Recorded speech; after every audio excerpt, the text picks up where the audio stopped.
Ahojte priatelia, v tomto videu sa so mnou pozriete do môjho sveta, tak trošku. A ako som trávila víkend a len tak skrátke, samozrejme všetko není v tom videu ukázané, ale bol to jeden pekný výletik. Išli sme na Záhorie, takže odporúčam, tie miesta sú krásne.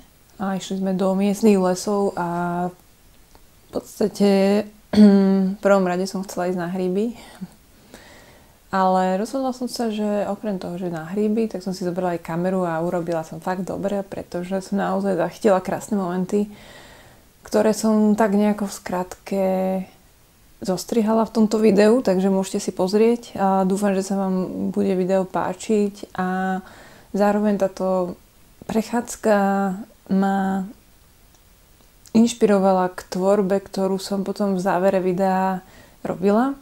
Takže môžete vidieť aj krátky zostrih tej malbičky. Je to malované akvarelom a do môjho skicara, ktorý si brávam na potulky. Takže verím, že aj obrazok sa vám bude páčiť. Možno niekedy budú plány aj s printami z tohto skicara. Uvidíme, nechávam to tak zatiaľ ležerne ísť a ak príde do cesty nejaká dobrá tlačiareň, tak som otvorená aj printom. Takže takto som sa vám chcela aspoň na chvíľočku prihovoriť a okrem teda toho výletu a malovania môžete na začiatok vidieť varenie, teda pečenie. A piekla som taký famózny cuketový koláč, cuketka z vlastnej záhradky a proste oplatí sa. A dole pod videom, ak nezabudnem, ale asi nezabudnem, vám dám aj, teda dole pod videom bude potom aj recept, podľa ktorého som to robila.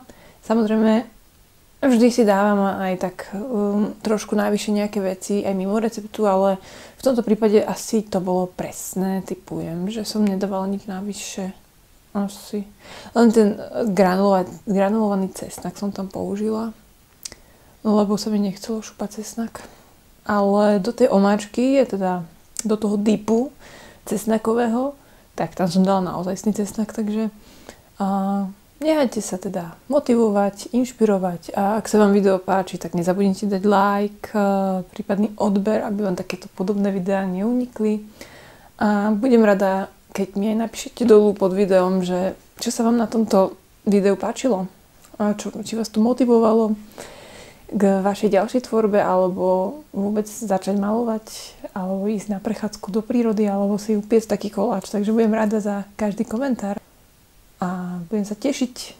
Takže poďte sledovať tento krátky príbeh z môjho víkendu.